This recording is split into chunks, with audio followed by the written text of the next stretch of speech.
Hello again, I'm T, and today I'm just taking you through the basics of the creating music ideas in arrangement view in Ableton. So, before I get to that, the first thing I'm going to go through with you is just how you can do some simple automation on your clips. So, this is for stuff where you might just want to automate a specific send or volume for a certain note or section of one of your clips. So I think what I'm going to use for it, I might actually use percussion. I'm just going to copy an example that I saw in a tutorial, just because it's really obvious and it's an easy way to let you see what's going on. So what you do is when you select your clip, go down to your clip menu down here, select envelope, it toggles on and off with this little E button down here, and this will let you choose, so it will let you automate. So this little line here, right now I'm automating track volume, just want to keep that normal, but other parameters too. So right now I'm adjusting the delay send just by touching the parameter and turning it, and see how that's moving that line up and down. That's basically what you do for automation. But there are a few simple things you have to go through first. So the first thing we're going to do is we're going to go to live preferences. And just go remember where that one is. So in live preferences, you want to go to record, warp, and launch. This is the tab that you want to go into. And the important thing is, for what I'm doing right now, is record session automation only in armed tracks. So this will only record the automation that you do on record enabled tracks. This is important if you don't want something, say you change the automation on one track and it's going to go through on everything. So just make sure you have that set to arm tracked rather than all tracks. So yeah, the next thing I'm going to do is I'm going to record enable the track that I want. And there's another important little button that you need to press, and it's this one up here, and that's automation arm. So that allows you to actually record automation. So I'm just going to go through and I'm just going to automate something randomly, and hopefully it turns out weird or cool or whatever. So just have that clicked on, and then you just use your simple overdub record button up here.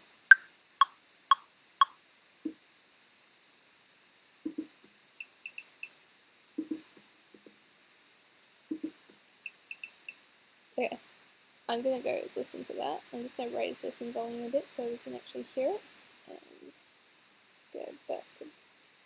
Oh yeah, the important thing, that if any sort of parameter has that little red light, or whatever colored light it is depending on your background screen you're using, that means it has automation on it. So it allows you to easily see what sort of parameters are automated. So let's have a listen to that.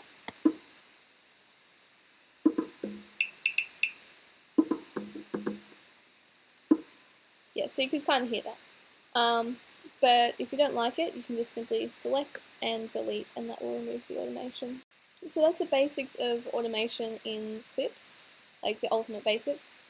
There is one other thing you can do where you can select a clip and option drag, and that'll create a duplicate of it, which is great if you want to duplicate your clip, like your automated clip, into other places. It's like when you option drag a plugin to a different track in Pro Tools. Yeah, same process. So the next thing we're going to show is the basic way of recording your clips into the arrangement view over here. So the first thing I have to go through is this. This is your quantize. So when you play clips with no quantize on, so I could press play on this and it will play through.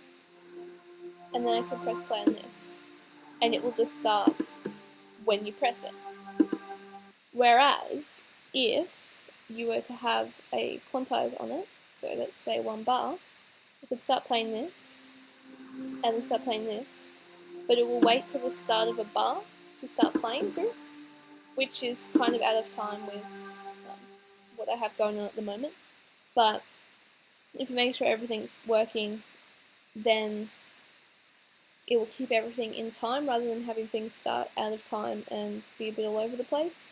But due to the way that I've arranged my clips, what I just tried to show you didn't quite work, but the principle remains the same. Yeah. So we're now going to start recording these tracks into the arrangement view. So I'm going to start with this pad here, and unfortunately I'm not going to be able to show you in the actual arrangement view just because of the buttons I have to press. But basically what we're going to do is we're going to go back to the start of this track, which I think we're on. To get there you can press stop twice, or function and back arrow. That's function forward arrow, it goes to the end, function back arrow to go to the start of the track. I couldn't work out how to do this for, I'm going to say, over a month, so that was really helpful to find that out the other day. So, going to start recording with that C-sharp pad. I'm going to go, you want it to be record enabled, and we're going to tab back. Now, if I press play on that, no, don't want to press play on that, sorry. I want to press record here, and now we're going to use this different record button, the one that we haven't been using, because this records into arrangement view, whereas these record in clip view. So if I press that and we record,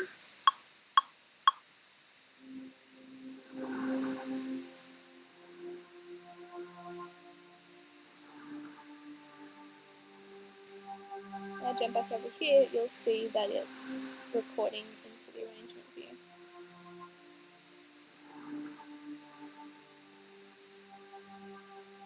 So I'm just going to stop that one there. The reason it's grayed out is because this little button here is pressed in. So what this means is this is when you're listening to clips. So when that button's clicked, whatever you play is played in clip view is selected. So when you press play, you're going to hear what's played in there rather than what's in arrangement view. If you unclick that, you'll see that everything ungrays out, and you can actually listen to what you've recorded in arrangement view. So I've just gone ahead and recorded a little bit more further in the song. I didn't want to bore you with the details of that, but basically what I've been doing to get that is I've been going over to here. I will select what tracks I want to play with this button here, because I've arranged it pretty much the way I want it to go in the song. So I will play those, stop it, tab over, and then select the spot that I want that clip to start playing and record from there, rather than manually pressing the buttons as I go. So I could just sit in session view over here, clips view over here, sorry, and just press button after button when I want them to begin playing. But I found that this works pretty well for me because of the way that I've arranged everything in session view. It kind of sits more sits more in line for me. Okay, so that's the pretty much basics of how you can record into arrangement view that way. There is another way, which is drag and drop, so I'm just going to delete all this for now. Go over here. So this way pretty much works by you select the clip that you want, you click and hold, tab over, and then drag and drop it wherever you want it to sit. Which is really cool because you can drag your MIDI into a different track, and that MIDI will trigger a different instrument, and it can sound really cool and creepy. But it's just a really simple way to just get something straight over where you need it to be. So you can do that with a single track, or you can select multiple ones, like that, click and hold, tab over, and they'll sit in. Helps if you put it on the right track, doesn't it? And tab back. Yeah. So that's another way that you can record MIDI into your arrangement view. And there are a few little things here that you can do also with automation. So I'm just going to get some of that. I'm just going to delete these and get some of that C-sharp pad over there in, just because I like that one. I'm going to go with that. Control, hold, tab over, click, drop. Cool. I'm just going to extend it a bit too. I can do some track automation on that. So what's changing right now is the track volume. So if I record enable that, I should be able to do some basic level automation here, like that. So I can create fade-ins and all sorts of crazy track level automation. So let's have a listen to that. I'll just flick over to arrangement view.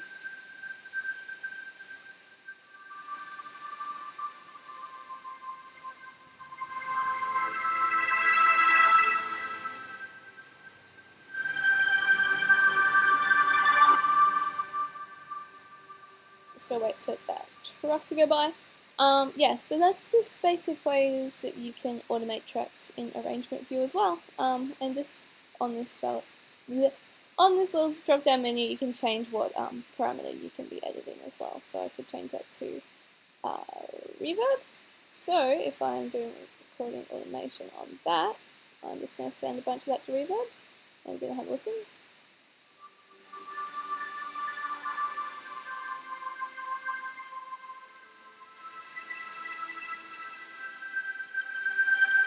And you double, and to create these little automation points, the little cut points, it's just a double click, and you can move those around and up and down or whatever.